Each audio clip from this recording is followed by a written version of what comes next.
The cobblestones of the palace square always felt coldest in the early morning, when the merchant stalls were just beginning to open and the first light painted the ancient walls in shades of gold and gray. I preferred this time, before the square filled with the bustling crowds of high-ranking wolves conducting their business, before their eyes could find me and slide away in disgust or pity. My knees ached against the unforgiving stone, my worn basket resting beside me like a silent companion. The tattered gray fabric of my skirt, patched so many times the original cloth was barely visible, spread around me in a humble circle. Being an Omega in King Dryan's territory meant understanding your place at the very bottom of the hierarchy. We were meant to be invisible, to serve without complaint, to exist in the shadows cast by those born to better circumstances. My honey blonde hair, pulled back in a simple braid that had seen better days, marked me as clearly as my threadbare clothing. The other Omegas at least had positions. Servants in great houses, workers in the shops. I had nothing. No family. No home. Just this spot in the square and the fading hope that today might be different from yesterday. But even here, kneeling in my shame, I refused to surrender completely. My mother had taught me that. "Keep your chin up, Sienna," she'd whispered during those final fevered days before the sickness took her. "No matter how low life brings you, dignity is something they can't steal unless you give it away." So I kept my back straight, my shoulders squared, even as I extended my hand in silent plea. My pale blue eyes, too light for a wolf, they said, met the gazes of passers-by for just a moment before they turned away. I wasn't broken. Not yet. Not even after the fire that consumed our small workshop, after my father's death trying to save it, after watching my mother waste away from grief and illness, after selling every possession we'd ever owned just to buy her medicine that didn't work. I was still here. Still surviving. The morning sun climbed higher and the square grew more crowded. Merchants called out their wares. Children laughed as they chased each other between the stalls. And the world flowed around me like a river around a stone, as if I were already a ghost haunting the place where I used to belong. A few coins had found their way into my basket. Never enough, never from the wealthy wolves who could spare it most easily, but from other struggling souls who recognized desperation in a familiar face. I murmured my thanks to each one, meaning it with every fiber of my being. This was my life now. This shame, this dependence, this daily exercise in swallowing pride just to survive until tomorrow. Then everything changed. I felt it before I understood it. A shift in the atmosphere, a sudden hush that spread through the crowded square like a ripple across still water. The weight of dozens of eyes turning in the same direction. And then, cutting through it all, the pressure of a single stare so intense it felt like hands gripping my shoulders. My breath caught. My heart, which had been beating its steady rhythm of exhaustion and resignation, suddenly hammered against my ribs. Slowly, fighting the instinct to keep my eyes lowered, I looked up. King Dryan Stormclaw stood not 10 paces away, flanked by his guards. Even if I hadn't known his face from the rare public appearances, from the tapestries that hung in every public building, I would have recognized him by presence alone. Power radiated from him like heat from a forge, raw, undeniable, overwhelming. He was massive, his broad shoulders clad in black leather that seemed to drink in the light, his muscular frame speaking of both brutality and control. His long hair, dark and intricately braided with small silver clasps, fell past his shoulders, framing a face that could have been carved from stone. Sharp features, a strong jaw shadowed with stubble and eyes. Gods, those eyes. Even from this distance they were arresting. Dark and penetrating, like looking into a storm that could either pass you by or destroy everything you'd ever known. They said King Dryan had taken the throne at 21 after his entire family was slaughtered by rival packs. That he'd hunted down every conspirator personally, showing no mercy. That he'd rebuilt the kingdom through sheer force of will, demanding absolute loyalty and offering none of the warmth his father had been known for. They said he was unmated by choice, having rejected every eligible she-wolf presented to him, because he trusted no one and needed no one. A king who ruled alone and preferred it that way. And he was staring directly at me. The square had gone completely silent. Every person within sight had dropped into respectful bows, their heads lowered, their bodies rigid with the instinctive deference an alpha king commanded. Every person except me. Not because I was brave, but because shock had frozen me in place, my hands still extended, my basket with its pitiful few coins visible for all to see. Reality crashed back in. Horror flooded through me as I realized I was meeting the king's gaze. An Omega, a beggar staring at the Alpha King as if I had any right to do so. I dropped my eyes immediately, my entire body folding into the deepest bow I could manage from my kneeling position, my forehead nearly touching the stones I'd been sitting on. "Your Majesty," I whispered, my voice shaking, barely audible even in the unnatural silence. "Forgive me. I meant no disrespect." The silence stretched. I could hear my own heartbeat pounding in my ears, could feel the weight of hundreds of stares on my bowed form. I waited for the command to remove me, for the guards to drag me away, for punishment that would surely come from such a breach of protocol. Instead I heard footsteps. Measured. Deliberate. Coming closer. Leather boots entered my line of vision, so close I could have reached out and touched them. "Stand up." His voice was deep, resonant, carrying absolute authority. Not a request. A command that my body obeyed before my mind could process it. I rose shakily to my feet, keeping my eyes fixed on the ground. My legs trembled from the combination of kneeling too long and sheer terror. I was dimly aware of how I must look. Ragged, dirty, malnourished, every inch the pathetic creature the court would expect an Omega beggar to be. "Look at me. Goddess help me." My mother's voice echoed in my mind. "Keep your chin up, Sienna." Slowly, with every ounce of courage I possessed, I raised my eyes to meet his. Up close he was even more overwhelming. Tall enough that I had to tilt my head back, his presence filling my entire field of vision. His face was harder than it had seemed from a distance, weathered beyond his years, with lines of tension around his eyes and mouth that spoke of sleepless nights and heavy burdens. But his eyes, those dark, storm-gray eyes, held something I hadn't expected. Not anger. Not disgust. Something searching. Something almost curious. "What is your name?" he asked, his voice quieter now but no less commanding. "Sienna Frostpaw, Your Majesty." I managed my throat tight. My voice sounded small and fragile in the vast silence of the square. "How long have you been here, Sienna?" "Here in the square, or here in this world, barely surviving." I suspected he meant the former, but the latter felt more truthful. 6 months, Your Majesty. Since. I swallowed hard. Since I lost everything. Something flickered in his expression, so quick I almost thought I'd imagined it. His jaw tightened, and for just a moment I saw something raw beneath the alpha mask. Recognition. Understanding. Pain. But then it was gone, his face impassive once more.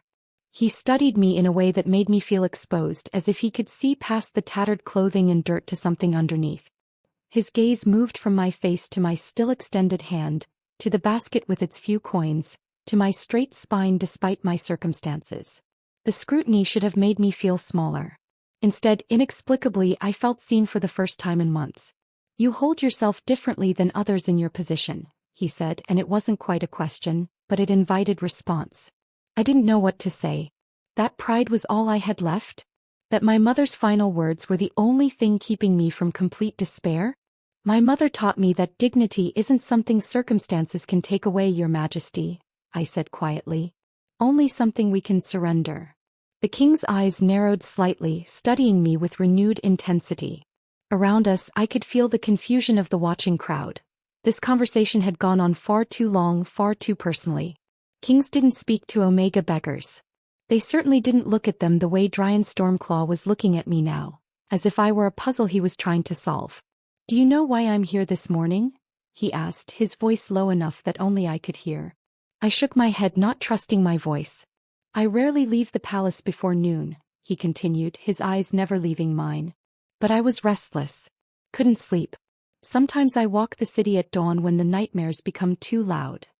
He paused, and something vulnerable flickered across his features, quickly hidden but unmistakable. "I came to this square seeking, I don't know what. Clarity perhaps. Proof that my kingdom is more than political machinations and power plays." My breath caught at the unexpected honesty. This was the feared Alpha King revealing weakness to a nobody. "And then I saw you," he continued. "Everyone in this square moved around you as if you were invisible. But you weren't cowering. You weren't broken. You were..." He seemed to struggle for words. "You were still here. Still fighting." The intensity of his gaze made my chest tighten. "I see that same exhaustion in my own mirror every morning, Sienna Frostpaw." That determination to survive one more day even when you're not entirely sure why. Time seemed to suspend in that moment. The great Alpha King and the Omega Beggar, locked in understanding that transcended every social barrier between us. He saw me. Truly saw me. Not as a thing to be pitied or ignored, but as a person carrying weight too similar to his own. Then his voice rose, still controlled but carrying to every corner of the now silent square. King Dryan Stormclaw turned slightly, addressing the guards who flanked him, though his eyes remained fixed on mine. The command he gave rang out clear and absolute, shattering the morning air and my entire world in 4 simple words. Bring her to me. The guards didn't bind my wrists, but their presence on either side of me felt like chains nonetheless. We moved through streets I'd walked 1,000 times as a free person, past shops where my father once sold our crafted goods, past corners where my mother and I had laughed over shared meals. Now those same cobblestones felt foreign beneath my worn shoes, each step carrying me toward a fate I couldn't begin to predict. The palace loomed larger with every block, its stone walls rising like the bars of an elegant cage. I expected the dungeons. Or perhaps a swift punishment in some forgotten courtyard where Omegas who offended the king's sensibilities were dealt with quietly. Instead, the guards led me through corridors of polished marble and rich tapestries, past servants who stopped their work to stare, past high-ranking wolves whose expressions ranged from curiosity to outrage. We climbed a winding staircase to the upper floors where sunlight streamed through tall windows, and finally stopped before an ornate door of dark wood carved with intricate wolf designs. One guard knocked. A deep voice from within called, "Enter." The study was nothing like I'd imagined a king's private space would be. Books lined every wall from floor to ceiling, their spines worn from use rather than display. Maps covered a large table marked with notes in a bold hand. The furniture was functional rather than ostentatious. A massive desk cluttered with documents, chairs that looked comfortable instead of throne-like. And standing by the window with his back to me, silhouetted against the afternoon light, was King Dryan's Stormclaw. He dismissed the guards with a gesture. The door closed behind them with a soft click that sounded impossibly loud in the sudden silence. "Sit," he said without turning. It wasn't the command of a king to a subject. It was the request of a man to another person. I moved to one of the chairs facing his desk, perching on its edge, my hands folded in my lap to hide their trembling.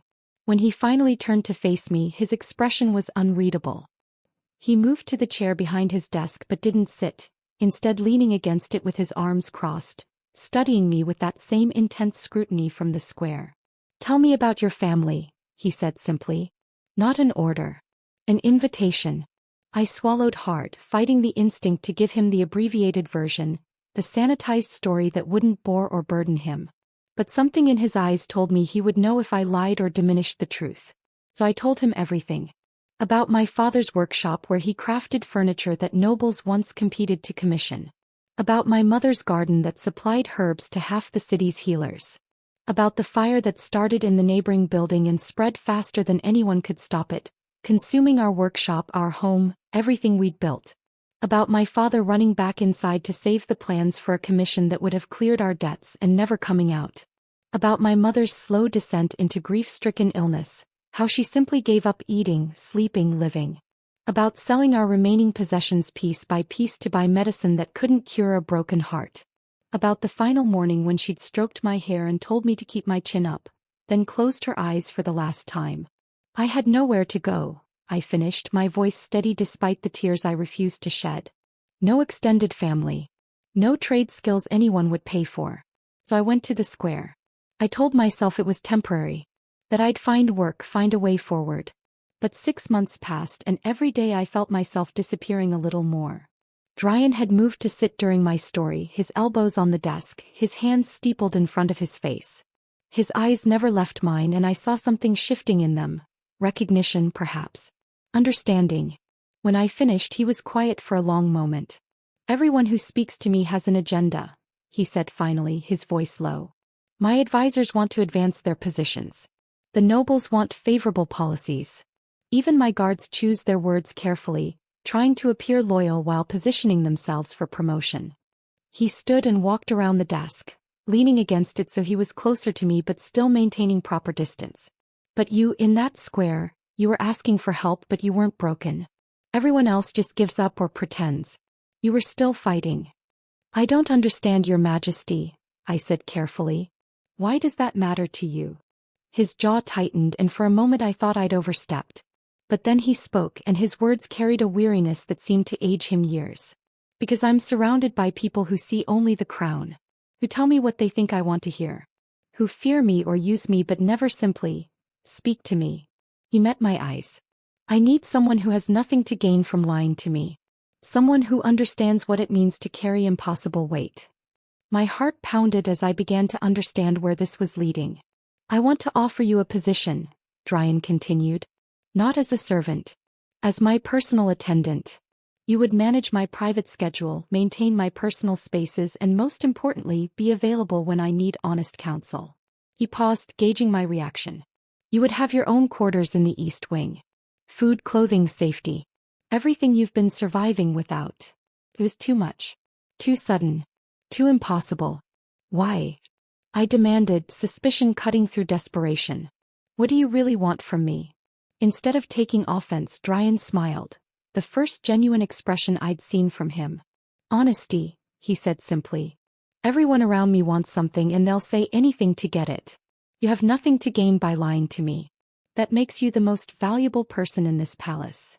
I stared at him, searching for deception, for the hidden trap.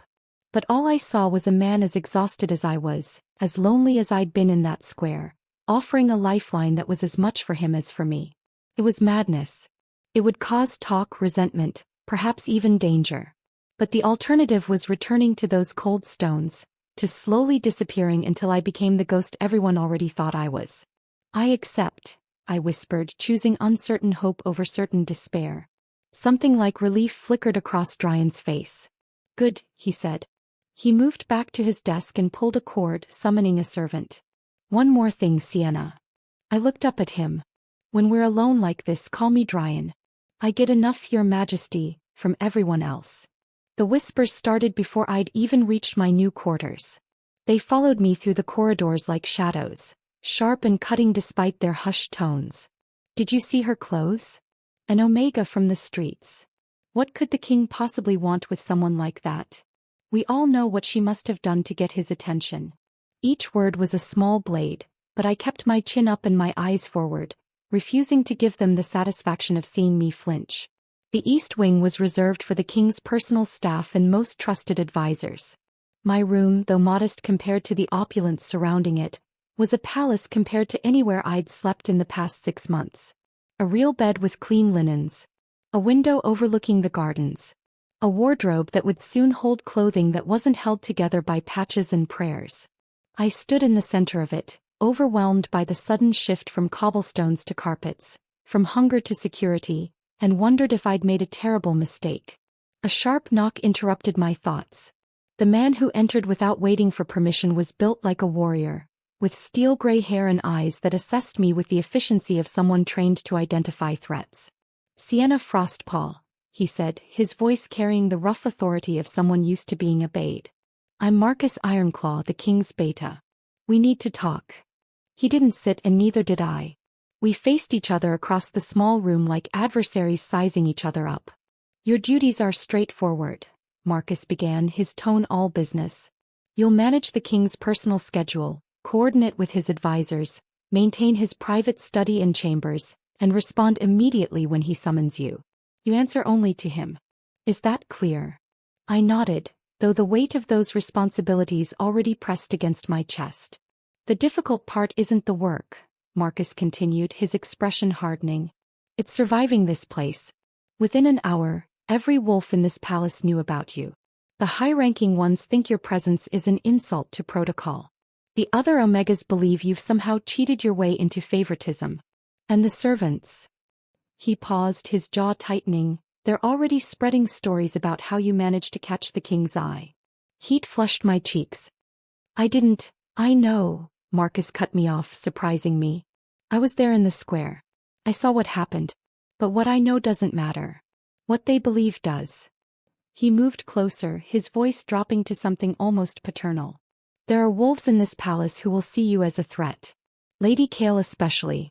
She's positioned herself as the obvious choice for queen, And your presence, however innocent, disrupts her plans. Be careful, Sienna.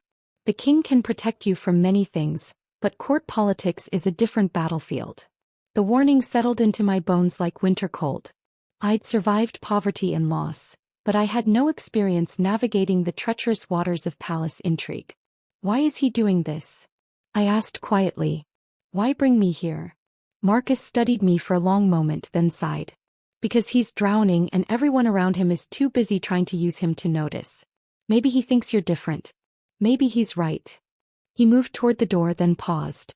For what it's worth, I hope you are. That evening, a servant delivered a message requesting my presence in the king's chambers.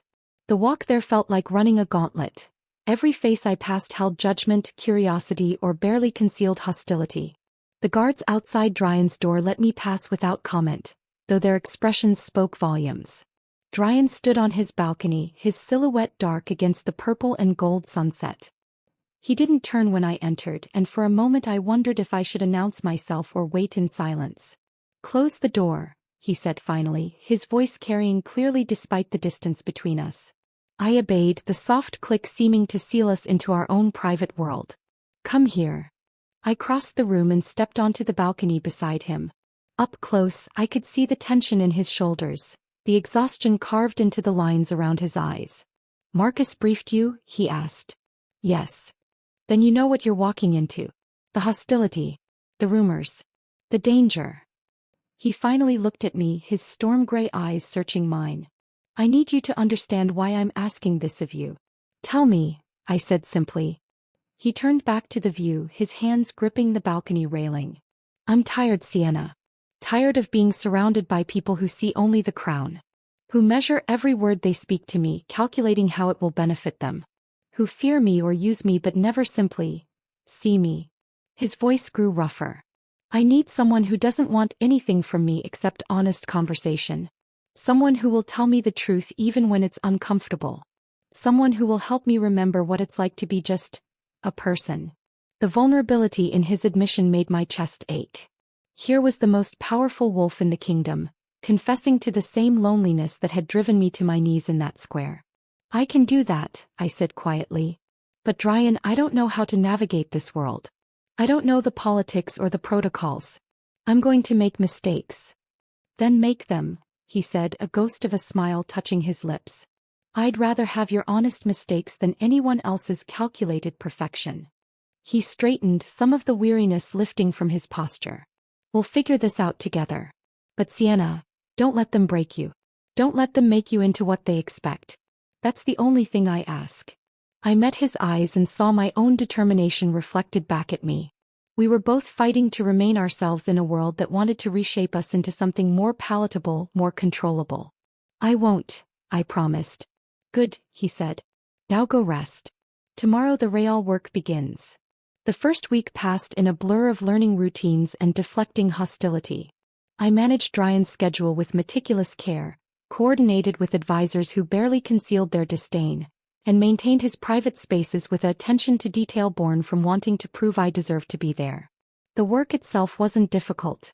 It was the constant weight of judgmental stares, the whispered conversations that stopped when I entered rooms, the small cruelties disguised as accidents, spilled ink on documents I'd just organized, misplaced messages I was supposed to deliver, that made each day feel like a battle. But the evenings were different. In the quiet of Dryan's study, after the palace had settled into its nighttime rhythms, we found an unexpected ease with each other. He would review documents while I organized correspondence, and gradually conversation would drift from business to something more personal. One night, as rain drummed against the windows, he asked about my mother. I told him things I'd never spoken aloud, how she'd withered after my father's death, how watching her fade was somehow worse than losing him suddenly, how I'd felt helpless and angry and guilty all at once. I sold her wedding ring last, I said quietly, staring at my hands. It was the only thing of value we had left. I kept telling myself I'd buy it back someday, that it was just temporary. But I needed it for medicine and then for food and then... I swallowed hard. I don't even remember what I bought with that money. But I remember exactly how it felt to hand it over. Dryan had stopped reading, his attention fully on me. Guilt is a particular kind of weight, he said after a moment. It doesn't matter that you did everything you could. You still feel like you failed them. His understanding cut deeper than sympathy ever could. Tell me about your family, I said, turning the vulnerability back toward him. Something flickered in his expression, pain quickly controlled. But then slowly he began to speak. About his mother's laugh and his father's steady presence. About his younger sister who'd wanted to be a healer. About the night they were murdered by conspirators seeking to destabilize the kingdom during a succession crisis. About taking the throne at 21 with his family's blood still fresh on his hands and enemies circling like wolves scenting weakness. I haven't had a real conversation with anyone in years, he admitted, his voice rough. Everyone wants something. Everyone's calculating their next move. Even my closest advisors, I trust their loyalty, but they still see me as the king first, the man never. He looked at me with an intensity that made my breath catch. You're the first person who's looked at me and seen someone who's just tired. I know that exhaustion, I said. The kind that goes bone deep. When you're surrounded by people but completely alone. Our eyes met, and in that moment something shifted between us. An understanding that transcended rank and circumstance. Two people who'd survived losing everything, now finding unexpected recognition in each other. When we're alone like this, Dryan said quietly, I don't want formality between us. Just use my name. Please. The intimacy of that request settled around us like a blanket. Dryan, I said, testing the shape of his name without the title. His expression softened in a way I'd never seen before, years of tension easing from his features. Thank you, Sienna. 2 weeks into my new role, sleep eluded me. The bed was too comfortable. The silence too complete after months of sleeping in doorways and alleys where danger kept me alert. I rose and wandered the empty corridors, drawn by some instinct I didn't question toward Dryan's chambers. The guards knew me now and let me pass without comment. I found him on the balcony, his silhouette dark against the city lights sprawling below. He wore only loose sleep pants, his muscular back exposed to the cool night air, his braided hair falling forward as he leaned against the railing. I didn't announce myself, just moved to stand beside him. We watched the kingdom together in comfortable silence. The scattered lights of homes where people slept peacefully, unaware of the lonely king watching over them. Thank you for not asking if I'm all right, Dryan said quietly, not looking at me. Everyone always asks. No one actually wants the answer. I understood that perfectly. The performative concern that required reassurance rather than honesty. I know what it's like to carry weight alone, I replied simply. Sometimes you just need someone to stand with you while you hold it. He turned to look at me then, something raw and grateful in his expression. How is it that you've been here mere weeks, and you understand me better than people who've known me for years? Because we've both survived impossible things, I said. We speak the same language of loss and endurance. Dryan reached out, his hand hovering near mine on the railing, not quite touching but close enough that I felt the warmth of him. I'm glad you're here, Sienna, he said, his voice barely above a whisper. So am I admitted, surprised to find I meant it completely. Despite the hostility, despite the danger Marcus had warned about, despite every logical reason this was a terrible idea, I was glad. Because for the first time since my mother died, I didn't feel entirely alone. We stood there together as the night deepened around us, two souls finding unexpected shelter in each other's silent company. Neither of us knew then how precious these quiet moments would become, or how fiercely we would fight to protect what was growing between us. We only knew that in a palace full of people, we had finally found someone who truly saw us. The attacks began subtly as poison often does. An invitation to a minor court function that somehow never reached my quarters. The new dresses Dryan had ordered for me, delivered with mysterious tears in the fabric or stains that wouldn't wash out. Servants who suddenly couldn't hear me when I gave instructions, or who completed tasks incorrectly and claimed I'd been unclear. The whispers grew bolder, no longer stopping when I entered rooms but continuing in voices just loud enough for me to hear. Gold digger. Opportunist. Using her omega wiles to manipulate the king. Each word was carefully chosen to wound, to remind me I didn't belong. Behind it all, I began to recognize a pattern. An elegant hand orchestrating the chaos. Lady Kale Silvermane was everything I wasn't. Beautiful in the classical sense with rich auburn hair and amber eyes, educated in court politics since birth, connected to half the noble families in the kingdom through blood or alliance. She'd been positioning herself as the obvious choice for queen for years, attending every function on Dryan's arm when protocol required a companion, managing social events with effortless grace. My presence, humble and unexplained, threatened the future she'd carefully constructed. The confrontation came during my first required appearance at a court gathering. Marcus had warned me it was coming. Dryan needed me there to take notes on various petitions and concerns, a task that required my presence in the throne room during public audiences. I dressed carefully in one of the few dresses that had arrived undamaged, a simple but well-made garment in deep blue that marked me as part of the king's household without pretending to be more than I was. The great hall fell silent when I entered. Every eye tracked my movement as I made my way to the small desk positioned near the throne where I was meant to work. I kept my chin up and my steps steady, refusing to show the fear coiling in my stomach. Dryan, already seated on the throne with Marcus standing at his right hand, caught my eye. Something in his expression steadied me, a silent acknowledgement that he knew what this cost me, and an unspoken promise that he wouldn't let me face it alone. The morning proceeded without incident until a lull between petitioners. Lady Kale, stunning in emerald silk that complemented her coloring perfectly, rose from her seat among the high-ranking nobles. Her voice carried clearly through the hall, sweet as honey and sharp as a blade. Your Majesty, forgive my boldness, but I must question the appropriateness of having an Omega present during court proceedings. Surely such matters are beyond her understanding and station. The implied insult hung in the air. Around the room I saw nobles nodding, some openly, others with barely concealed agreement. My hands tightened on the pen I'd been holding, but I kept my expression neutral, waiting. This was Dryan's court. His move to make.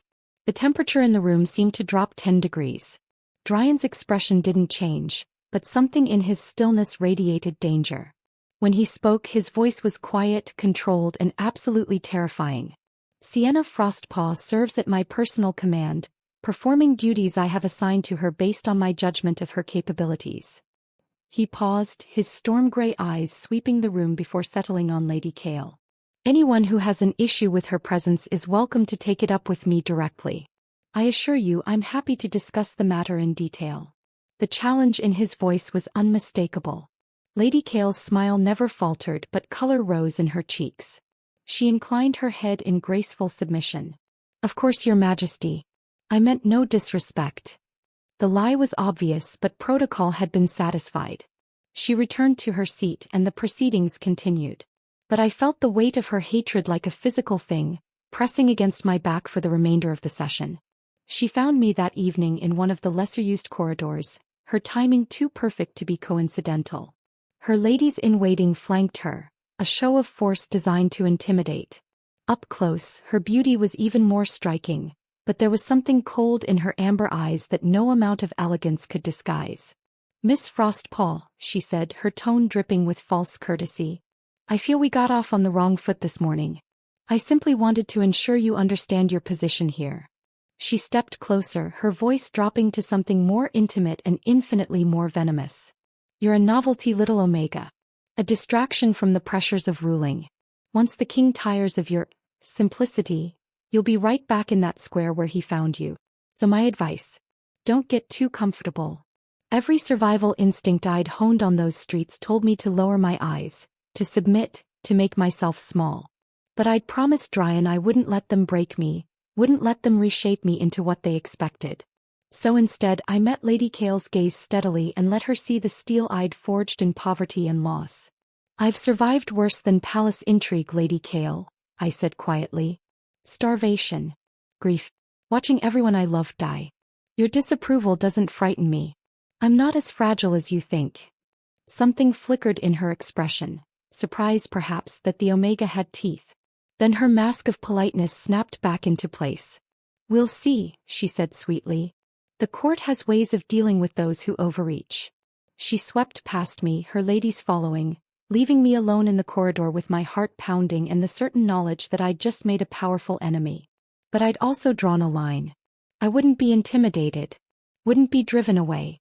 Whatever happened next, I would face it standing up. The nightmares started a month after I'd arrived. I would wake in the small hours to find Dryan's door open, light spilling from his study where he sat surrounded by documents he wasn't really reading. The first time I'd hesitated, unsure if my presence would be welcome or intrusive. But something in the rigid set of his shoulders, the way his hands gripped the arms of his chair as if holding himself together by force of will, drew me forward. "Can't sleep?" I asked quietly from the doorway. He looked up, and in the lamplight I saw exhaustion carved so deeply into his features it hurt to witness. "Never can after the dreams," he admitted. "Come in. Please." I settled into the chair across from him, and we sat in companionable silence until his breathing steadied and some of the tension bled from his frame. It became a ritual after that, me appearing when the nightmares drove him from sleep, neither of us commenting on the pattern, both of us grateful for the company. One night, nearly 2 months into my tenure, I found him on the balcony again, but this time his hands were shaking. I didn't hesitate, just moved to his side and waited. "It was the anniversary today," he said finally, his voice rough. 7 years since they died. Since my family was slaughtered." The words hung in the night air, heavy with grief that time hadn't diminished. "Tell me about them," I said gently. And he did. About his mother who'd been fierce and loving in equal measure, his father who'd taught him that strength meant protecting those weaker than yourself, his sister Maya who'd been 14 and wanted to be a healer. About the night rival packs coordinated an attack during a peace summit, about finding their bodies, about having to step over his father's corpse to claim the throne because the kingdom couldn't afford to show weakness. "I was 21, Dryan said, his voice breaking. "I had to bury them, crown myself and hunt down their killers within a week. There was no time to grieve. No space to be anything but strong." "So you built walls," I said softly, understanding. "I made myself into something that couldn't be hurt again," he confirmed. "Something that didn't need anyone. But now." He turned to look at me, vulnerability naked in his eyes. "I don't know how to let anyone in, Sienna. I don't know if I remember how to be anything other than alone." My chest ached for him, for the boy who'd lost everything and remade himself into armor. "I understand that guilt," I said, my own voice thick with emotion. "After my mother died, I kept thinking about everything I should have done differently. Should have worked harder, should have found better medicine, should have begged more effectively. Maybe if I'd sold her ring sooner or eaten less so she could have more." "Sienna, no," Dryan interrupted, gripping my shoulders gently. "You can't think like that." "Why not?" I asked, meeting his eyes. "You torture yourself the same way. Thinking you should have seen the attack coming, should have protected them better. We carry our dead with us, Dryan. We carry them and their weight never lessens. But they wouldn't want us to stop living. They'd want us to find moments of peace when we can." Something shifted in his expression. Recognition, gratitude, and something deeper that made my breath catch. His hands remained on my shoulders, warm and grounding. "How is it that you see straight through me?" he whispered. "Because we're the same," I replied simply. "Both of us survived the unsurvivable and don't quite know what to do with the life we have left." He pulled me into an embrace then, sudden and fierce, his face buried in my hair. I wrapped my arms around him, feeling the tremors running through his powerful frame, and held him while he finally allowed himself to break. We stood there on that balcony, two broken people holding each other together, and something profound clicked into place between us. A bond that went deeper than friendship, stronger than gratitude. When we finally pulled apart, Dryan's eyes held an intensity that made my heart race. "Sienna, he stopped himself, jaw tightening. "Thank you.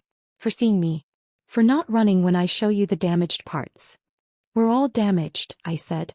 "The question is whether we let it make us cruel or let it teach us compassion." The following morning, Marcus cornered me in the corridor outside Dryan's study. His expression was serious, concerned in a way that immediately put me on alert. "We need to talk," he said, steering me into an empty room. "About the king. Is something wrong?" I asked, fear spiking through me. "On the contrary," Marcus said. "He's happier than I've seen him in a decade. He's sleeping better, eating regularly, actually laughing occasionally. You've done something I didn't think was possible. You've reminded him he's human." He paused, his expression darkening. "But that also makes you the most valuable target in the kingdom, Sienna. Everyone who wants to control the king, to manipulate him, to use him, they're all watching you now. And they're going to come after you with everything they have." The warning settled like ice in my stomach. "Lady Kale," I said. She's just the beginning, Marcus replied grimly. There are forces in this court that would rather see the king isolated and controllable than happy and clear-headed. Be careful. Watch your back. And Sienna, he hesitated then continued. His wolf is recognizing you as his mate. I don't think he's fully acknowledged it yet, but I've seen the signs. When that happens, when he accepts what you mean to him, the danger will multiply tenfold. I stared at him, the implications crashing over me like a wave. Mate. The word carried weight beyond simple affection. It meant a bond that transcended politics and hierarchy, a connection that would make me not just the king's companion but his equal in the eyes of Wolf Law. And that would threaten every power structure in the kingdom. What do? I asked quietly. Marcus's expression softened slightly. Survive. Stay close to him. And don't let them break what you've built together. Because Sienna, he needs you more than he knows. And I think you need him just as much. The poisoning happened 3 days after my conversation with Marcus. I'd eaten breakfast in my quarters as usual. Simple bread, cheese, and fruit from the kitchen. Within an hour, violent cramps doubled me over. The room spun as fever spiked through me, sweat soaking my clothes.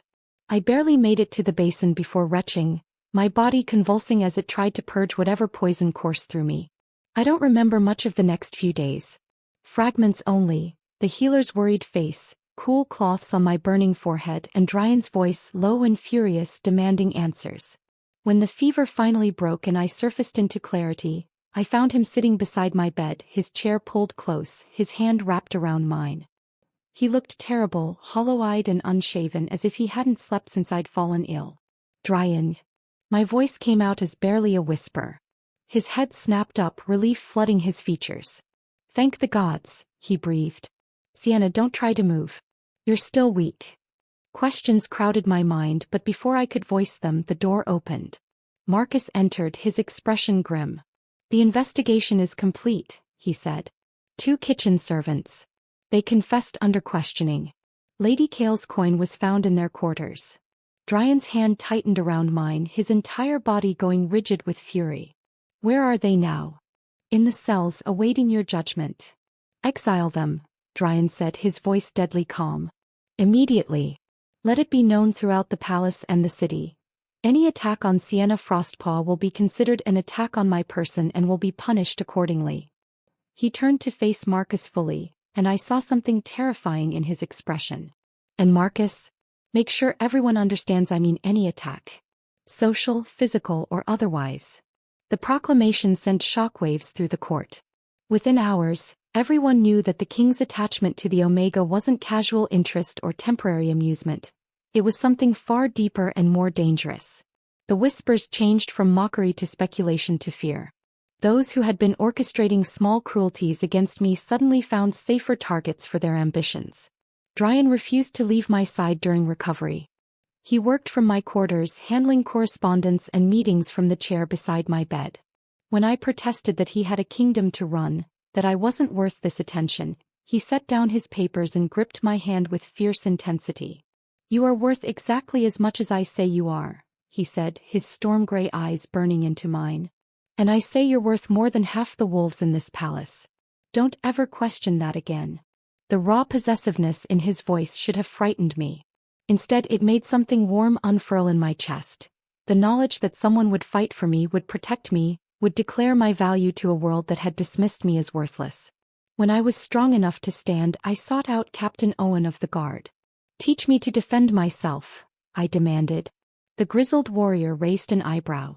The king's protection isn't enough? The king can't be everywhere, I replied. And I won't be a helpless target. I survived 6 months on the streets. I can learn to survive this. Something like respect flickered in Owen's eyes. Dawn tomorrow. The training yard. Don't be late. The sessions were brutal. Owen showed no mercy, treating me like any other trainee. I learned to block, to strike, to use my smaller size as an advantage rather than a weakness. My body ached constantly, new bruises blooming daily, but I welcomed the pain. It meant I was becoming stronger, more capable. Simultaneously, Iris, the court historian, took me under her wing. The elegant older woman taught me court protocols, political dynamics, the intricate web of alliances that held the kingdom together. Knowledge is armor, she said. Learn who holds power and why. Understand their motivations. Then you can navigate around them. But the most unexpected change came when Dryan began bringing me to his administrative meetings. At first, the advisors bristled at my presence. But when discussions turned to new tax policies or trade regulations, Dryan would turn to me. How would this affect the common wolves, Sienna? The ones working in shops or struggling to feed their families?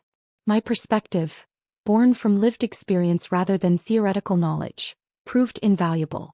I could explain how a seemingly small tax increase would devastate families already on the edge, or how certain regulations would hurt small craftspeople while benefiting large guilds. Gradually, grudgingly, some advisors began to see me not as an interloper but as an asset. Marcus had already accepted me. Iris treated me like a promising student. Owen respected my determination. Even some of the skeptical advisors started directing questions to me, valuing insights they couldn't get elsewhere. One evening, after a particularly productive meeting where my suggestion had prevented a policy disaster, Marcus pulled me aside. "You're changing things here," he said. "The king hasn't been this engaged in governance in years. You give him perspective he was missing, remind him who he's actually ruling for." He paused, then smiled slightly. "Welcome to the inner circle, Sienna. You've earned it." The acceptance meant more than I could express. But even as I found my footing, as I became stronger and more capable, I knew the real battle was still coming. Lady Kale's attack had failed, but she wouldn't give up so easily. And beyond her, there were forces marshalling against us. Traditionalists who saw my rise as a threat to the entire social order. Dryan and I both knew the storm was building. We just didn't know how soon it would break. The delegation arrived on a gray morning when storm clouds gathered over the palace like an omen. I watched from Dryan's study window as 6 alphas dismounted in the courtyard, their bearing radiating authority and displeasure.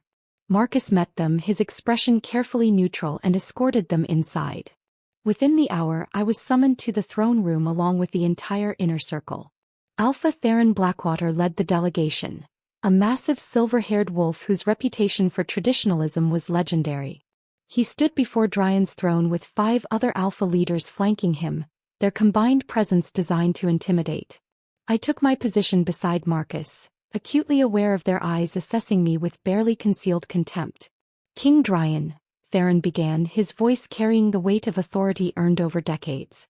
"We come on behalf of the Council of Alphas with grave concerns about the stability of your rule." The formal phrasing couldn't disguise the threat beneath. "Your association with this Omega has created unrest among the packs. It undermines centuries of social structure that have maintained order and hierarchy." Dryan's expression remained impassive, but I saw his hands tighten on the throne's armrests. "My personal choices are not the council's concern," he said, his voice dangerously quiet. "They are when those choices make you appear weak," another alpha interjected. "When they suggest you can be manipulated by an Omega's influence.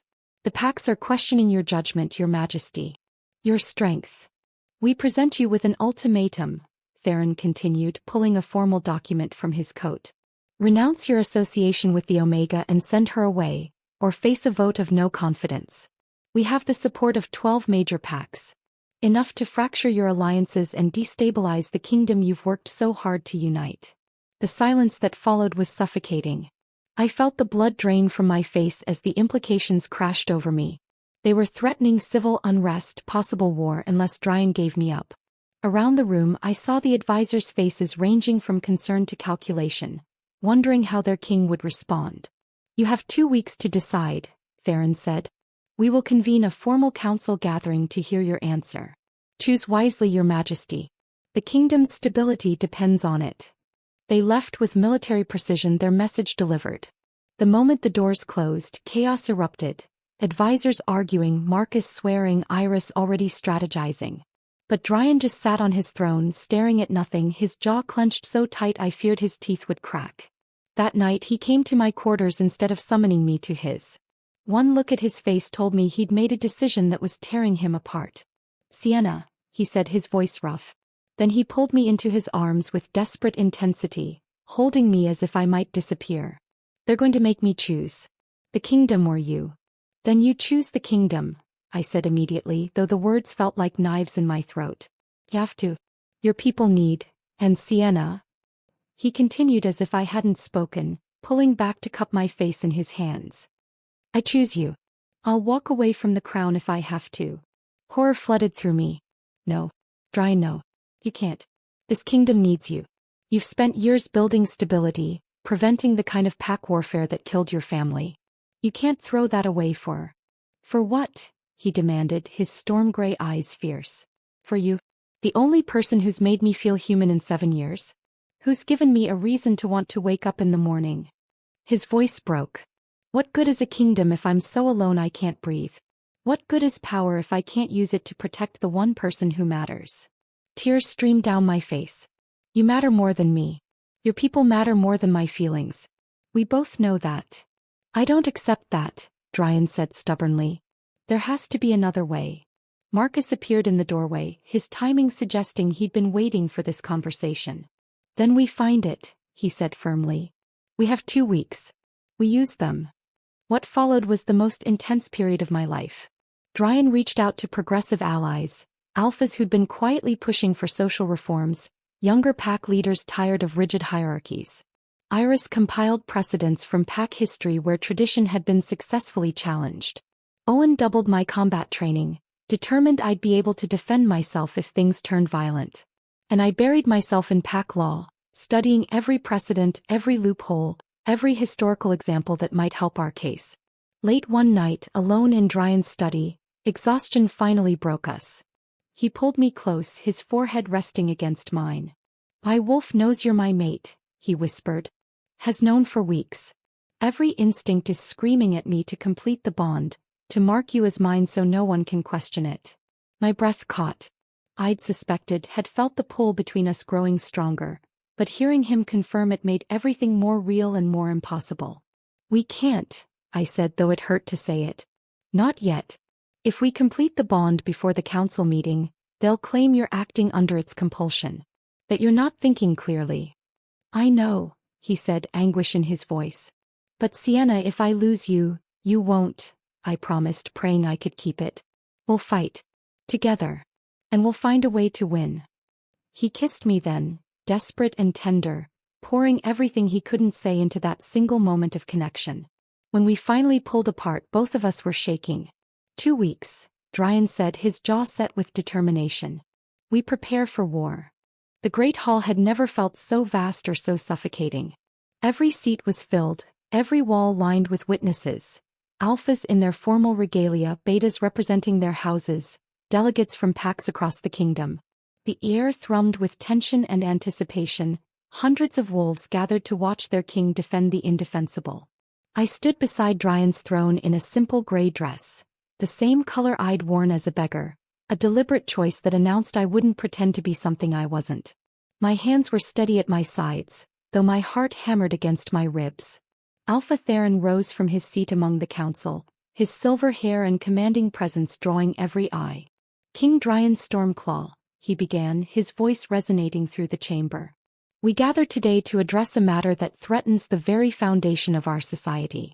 Your association with this Omega challenges centuries of hierarchy that have maintained order and stability. If an Omega can stand beside the king, what's to stop complete social chaos? Our structure exists for a reason, to ensure the strongest lead and the weak serve. You undermine that at all our peril. Murmurs of agreement rippled through the assembly. I felt the weight of judgment pressing down, hundreds of eyes assessing me and finding me wanting. Then Lady Kale stood, resplendent in crimson silk, her voice carrying clear and damning. She has no training for leadership, no lineage to speak of, no accomplishments beyond survival. She's manipulated her way into your Majesty's confidence through proximity and desperation, playing on your isolation to secure her own comfort. The accusation hung in the air like poison.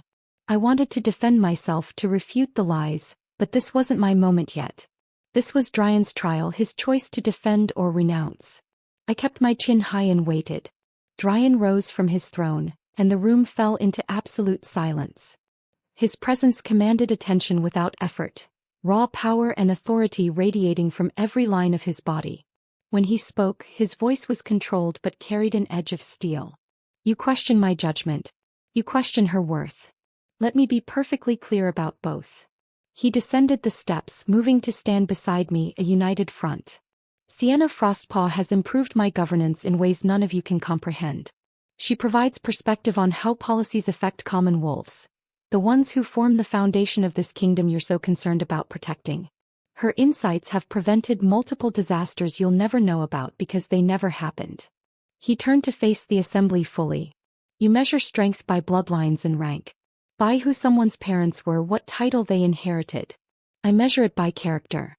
By what someone becomes despite their circumstances, not because of them. His voice grew more passionate, more fierce. Sienna has endured poverty, loss, and humiliation without becoming cruel or bitter. She's survived what would have broken most of you while maintaining her compassion and dignity. That is the kind of strength I want in my queen. The hall erupted. Shouts of outrage, gasps of shock, voices clamoring over each other in chaos. Dryan let it build, then raised his hand for silence. The command in the gesture was undeniable. You want proof of her worth? Alpha Theron demanded once order was restored. Then let her speak for herself. Let this Omega defend her position before the council. Dryan turned to me, his storm-gray eyes holding a question. He was giving me the choice, to speak or let him continue fighting alone. I saw everything in that look. His faith in me, his willingness to bear this burden himself if I asked, and his hope that I would stand beside him in truth. I stepped forward. My voice shook for just a moment before steadying, drawing on every ounce of strength I'd forged in poverty and loss. You're right, I said, addressing Alpha Theron directly. I have no lineage. No titles. No accomplishments that would impress this assembly.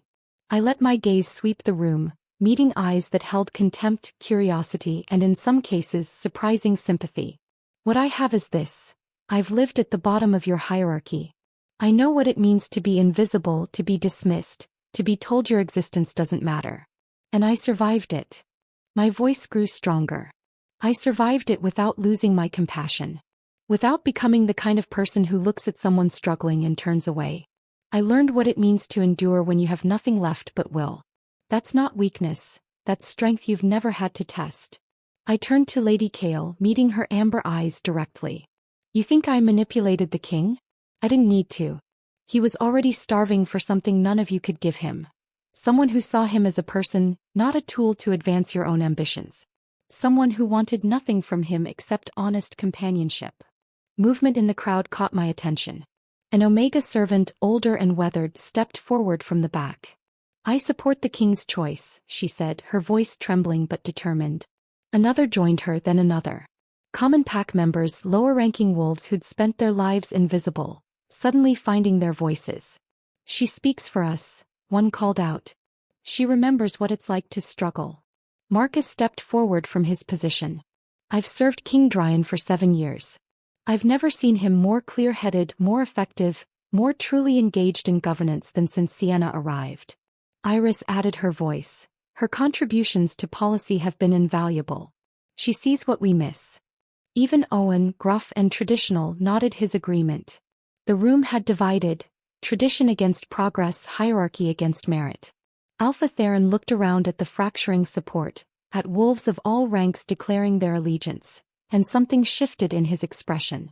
If you're willing to stake your crown on this, Dryan, he said slowly, to risk everything for her, then perhaps there is strength in her we cannot see. Perhaps you see something we're too bound by tradition to recognize. He didn't sound happy, but he bowed his head in concession. The council withdraws its challenge. But know this, you've changed something fundamental today. The consequences, good or ill, will be yours to manage. The tension didn't break so much as transform into something different. Uncertainty, possibility, and for some, hope. Dryan reached for my hand, his grip strong and sure. We'd won. But we both knew the real work was just beginning. The moon hung full and bright over the palace as I stood in Dryan's chambers, my heart racing with anticipation and nervousness. Marcus, Iris, and Owen waited near the door, their presence honoring the significance of what was about to happen while maintaining the intimacy we needed. This wasn't a public spectacle or political theater. This was sacred. 2 souls choosing each other with witnesses who'd helped us survive long enough to reach this moment. Dryan stood before me, still dressed in the formal attire from the council gathering, though he'd removed the crown. His eyes held everything we'd been fighting to protect. Love, determination, and a vulnerability he showed only to me. "Are you certain?" he asked quietly. "Once we do this, there's no going back. You'll be bound to me, to this life, to everything that comes with it." I reached up to cup his face, feeling the slight stubble beneath my palm, the warmth of him grounding me. "I've never been more certain of anything," I said. "I choose you, Dryan. Not the crown, not the power. You." Something fierce and tender blazed in his eyes. He pulled me close, his forehead resting against mine. "My mate," he whispered. "My queen. My Sienna." Then he kissed me, and it was nothing like the desperate kiss we'd shared weeks ago. This was a promise, a beginning, a declaration that transcended words. The bond formed gradually, like dawn breaking, a warmth spreading through my chest, then my entire body. I felt Dryan's emotions as if they were my own. His love, his relief, his absolute certainty. And I knew he felt mine in return. When he marked me, his teeth gentle but firm on my neck, the bond snapped fully into place. The world shifted, colors brighter, sensations sharper, and beneath it all, the constant presence of him in my consciousness. My mate. My anchor. My home. I marked him in return, claiming him as surely as he'd claimed me, and felt his wolf finally settle into peace.